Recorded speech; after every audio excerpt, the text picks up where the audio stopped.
Bonsoir à toutes celles et ceux, bien sûr, qui nous suivent. Nous sommes en direct sur l'A3, bien sûr, dans l'émission La Grande Team. Et comme hier, aujourd'hui, nous avons une question LGT. La question est simple. Selon vous, Kylian Mbappé et Erling Haaland sont-ils les prochains Cristiano Ronaldo et Léo Messi? On ouvrira le téléphone dans pas longtemps, bien sûr, pour vous permettre de réagir. Pour l'instant, vous pouvez prendre le numéro de téléphone, plus 225 27 21 59 93 99. Il est temps de recevoir notre invité du jour.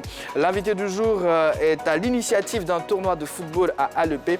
Cette compétition porte son nom. Recevons ensemble Yann Aboua, messieurs. On peut l'ovationner quand même, c'est notre invité. Bonsoir Yann Aboua. Voilà, le temps qui s'installe. Ça va? Ça va, merci. Comment allez-vous? Très bien, merci. D'accord, bonne arrivée sur le plateau de la Grande Team. Merci. Nous sommes contents de vous avoir avec nous. Merci. Voilà pour ce temps qu'on va passer ensemble. Alors, comment va le sport dans la localité d'Alepé? Le sport dans sa globalité se porte bien. Mais aujourd'hui, nous avons pris l'initiative de faire en sorte qu'il se porte mieux. Voilà, donc c'est ce qui justifie notre présence aujourd'hui. Alors, comment expliquez-vous le fait qu'il n'y a aucune équipe qui représente cette localité dans tous les sports au niveau de l'élite? Cela ne s'explique pas vraiment. Je pense que peut-être c'est une question d'envie. Et je pense qu'aujourd'hui, nous, on est là pour combler ce vide-là. Il est parti effectivement de ce constat-là qu'il n'y a pas de club fort au niveau du football ou de toute autre discipline sportive. Et aujourd'hui, nous sommes là avec mon partenaire Eric Monet pour combler ce vide-là. Voilà. D'accord. Alors, vous lancez au mois de juillet prochain, oui, voilà, un tournoi à Alepé. Qu'est-ce qui vous a motivé à organiser un tel tournoi? D'accord. Cela est parti d'un constat, comme je l'ai dit tout à l'heure. La région ou le département d'Alepé n'a pas de club fort qui représente véritablement cette région-là au niveau du sport roi qui est le football. Voilà, et aussi de toutes les autres disciplines. Et partant de ce constat-là, nous avons décidé, mon partenaire Eric Monet et moi, de créer le club omnisport d'Alepé qui va venir effectivement pour combler ce vide-là et permettre de réguler un peu les choses au niveau d'Alepé. Et la préparation de ce tournoi-là, comment ça se passe? D'accord, la préparation de ce tournoi effectivement se déroule très bien parce que nous avons mis à contribution toutes nos autorités administratives du département, toutes les chefferies, les associations de jeunesse et tout, pour que effectivement ce tournoi-là soit un tournoi qui va rassembler toutes les populations du département d'Alepé et surtout au sortir de ce tournoi-là pouvoir détecter les réels talents que nous avons dans cette région-là pour leur permettre de pouvoir intégrer ce club que nous venons de créer, qui est le club omnisport d'Alepé et qui pourra participer en tout cas à toutes les compétitions ici en Côte d'Ivoire et partout ailleurs. Ça veut dire qu'en dehors du foot, il y aura le basket, il y aura le handball ou peut-être d'autres sports qui vont animer à ce club omnisport. Effectivement, il y aura toutes les disciplines. C'est pour cela qu'il y a omnisport. Nous commençons par le football, vu que c'est la discipline qui règne le plus au niveau de tout ce qu'il y a comme sport. Nous démarrons avec la détection de talents de l'équipe masculine, mais très prochainement, normalement dans le mois de décembre, nous allons aussi lancer la détection pour la création de l'équipe féminine du COA. Voilà. Allez-y, JP. Moi, la première question qui me vient à l'esprit, ça concerne les infrastructures au niveau du club. Est-ce que le club est déjà doté d'un centre, d'une unité qui va permettre à l'équipe rapidement constituée de se retrouver dans un environnement professionnel? D'accord. Effectivement, depuis près d'un mois, nous avons fait une acquisition au niveau de Grand Alepé qui va abriter ce terrain-là qui va permettre à nos jeunes frères de pouvoir s'entraîner. Et après, ça va suivre normalement dans 2 ou 3 mois la construction de dortoirs, de bureaux, de sièges même du COA. Parce que nous envisageons à très court terme ou si on veut voir à long terme de pouvoir héberger ces jeunes-là qui vont constituer l'équipe première du COA.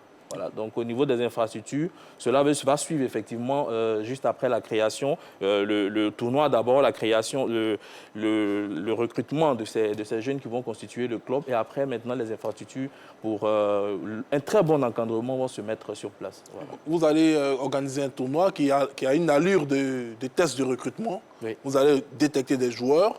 Ils vont résider à Dzopé pour leur formation. À l'épée. À l'épée, plutôt, excusez-moi, pour leur formation. Oui. Et vous avez déjà pris des mesures pour qu'ils puissent avoir des logements décents pour pouvoir y loger. Effectivement. Effectivement. Alors, au-delà du rassemblement et du recrutement de ces joueurs, est-ce qu'il y a d'autres objectifs que vous visez? On entend la création quand même d'équipes, c'est possible. Allez-y. Oui, c'est une équipe, effectivement. Ce n'est pas...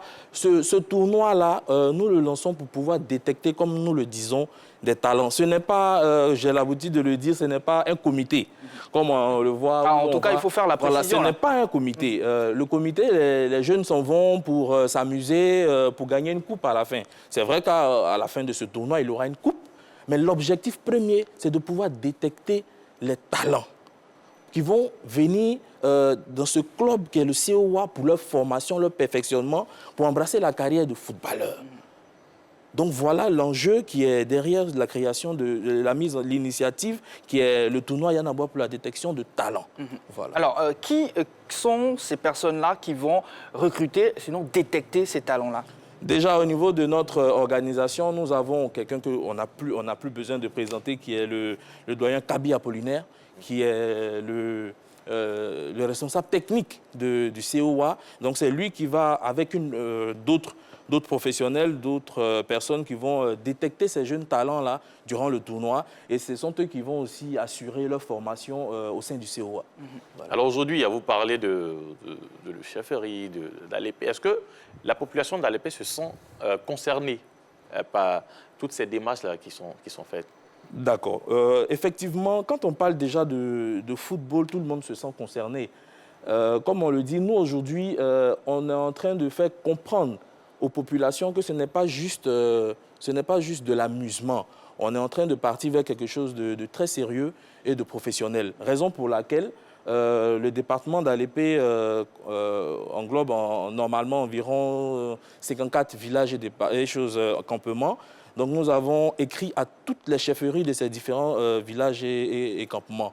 Nous avons écrit à toutes nos autorités administratives. Hier, par exemple, nous étions avec le préfet de région, avec bon nombre de directeurs départementaux de sport, le commissaire d'Alépé, nous avons aussi le directeur départemental de la santé et tout. Nous avons eu une séance de travail avec le préfet Nanou.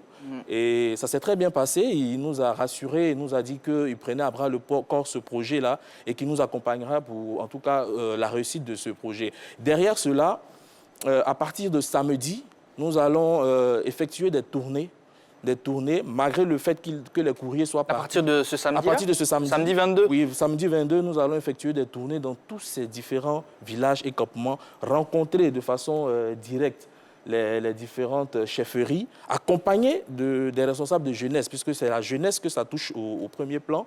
Et donc, nous allons les rencontrer, leur donner un peu plus d'informations sur l'objectif même profond de ce tournoi-là. Voilà un peu ce que nous allons entreprendre dès samedi. C'est important. Oui, JP. Monsieur Aboua, en Côte d'Ivoire, il y a beaucoup de clubs qui sont adossés à des villes. Le Sporting Club de Gagnoa, le Réveil Club d'Aloa, pour ne citer que ceux-là, les Standards et autres. Et ces clubs-là se sont toujours plaints d'un désintéressement des élus locaux concernant leur fonctionnement, leur financement.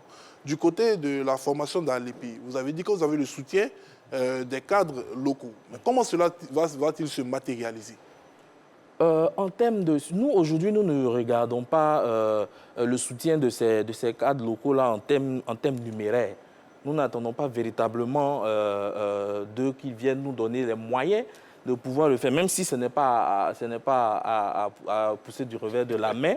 Mais mon partenaire qui est le président de la COA, qui est M. Éric Monet, est quand même quelqu'un qui est dans le football depuis 21 ans, qui a beaucoup de connexions au niveau national comme international. Nous avons déjà plusieurs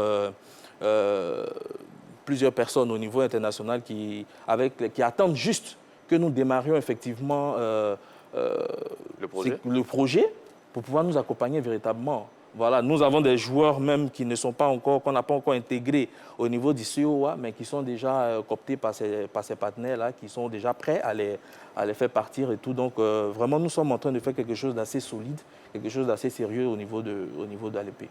Voilà. Alors, vous évoquez que le tournoi va concerner les localités d'ALP. Ça dit que votre équipe va seulement prendre que ceux qui évoluent ou bien ceux qui sont originaires d'ALP. C'est-à-dire, si quelqu'un est à Abidjan et qu'il veut venir participer, comment il fait? Pour l'instant, le tournoi, comme on a dit détection des talents d'ALP. Nous allons, pour l'équipe même du COA. Pour l'équipe du COA, nous allons nous concentrer sur la région. Nous considérons que quand même avec 54 villages et des choses de campement, on peut quand même sortir quelque chose de bon de là. Et derrière cela, si peut-être on va regarder peut-être au cours de nos différentes rencontres, s'il faut élargir, parce que c'est vrai qu'on ne va pas aussi se renfermer, on va peut-être élargir, mais la priorité aujourd'hui, ce sont les populations, les natifs, pour ne pas dire les habitants de la région, le département d'ALP. Pour l'instant, c'est avec eux que nous allons commencer à travailler. D'accord. Alors, Monsieur Aboua, votre objectif est de recruter le recrutement de jeunes des villages environnants. Une fois recrutés, ces joueurs-là iront où? Une fois recrutés, la première des choses, on va commencer la formation. On va les former.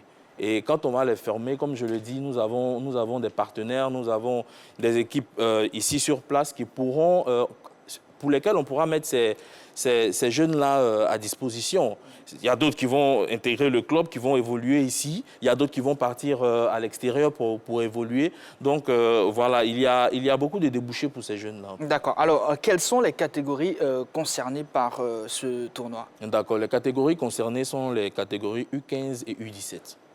Voilà. Juste, oui. D'accord. Pour le U15 et U17. D'accord. Alors, dans les compétitions de jeunes, on est souvent confronté à des problèmes d'âge. Comment vous comptez gérer cela? D'accord. Aujourd'hui, je pense que la technologie a beaucoup évolué. Nous sommes conscients qu'il y aura d'autres essaieront de tricher. Je ne veux pas aujourd'hui ici déballer la stratégie que nous allons utiliser pour pouvoir savoir que ce tel talent n'a pas 17 ans, mais plutôt 20 ans. Mais je pense que nous avons pris toutes les dispositions qu'il faut pour pouvoir effectivement toucher la cible dont nous avons besoin. Il y aura des tests IRM? Je ne le dirai pas, mais peut-être bien, oui. Alors, vous avez dit ALP et alentour, c'est plus de 54 villages et campements. Oui, c'est ça. Alors, combien d'équipes attendez-vous à cette toute première édition de ce tournoi-là? D'accord. Comme on le dit, c'est un tournoi de détection. Ce n'est pas un comité. Si c'est un comité, on aurait accepté d'avoir pour cette première édition-là 30 équipes, 15 équipes, 20 équipes, faire des poules et puis venir s'amuser. Non. Là, on est en train de faire quelque chose, comme je le dis encore, quelque chose d'assez sérieux. Donc, nous irons pour cette première édition avec 16 équipes. Les 16 premières équipes qui se seront inscrites, ce sont elles qui vont participer à ce tournoi avec 4 poules. Voilà. Alors, vous avez évoqué 2 catégories et 16 équipes qui vont participer au tournoi. Comment ça va se faire? Est-ce que les 2 catégories vont jouer le même tournoi où on aura les 17 ans à part et les 15 ans à part? Les 2 catégories vont jouer. Ce que nous comptons faire dans un premier temps, c'est de pouvoir faire jouer ceux qui seront de la catégorie, en tout cas s'il y en a suffisamment, ceux qui seront dans la catégorie 15 ans vont jouer les phases éliminatoires ensemble. Ceux qui seront de la catégorie U17 vont jouer les phases éliminatoires ensemble. Et vers la fin, où on sera en quart, demi et finale, on sera obligé de les mettre ensemble pour pouvoir terminer notre tournoi. Donc 2 compétitions au début et puis après on fait une fusion. Après on fait une fusion pour jouer les phases à élimination directe. Effectivement.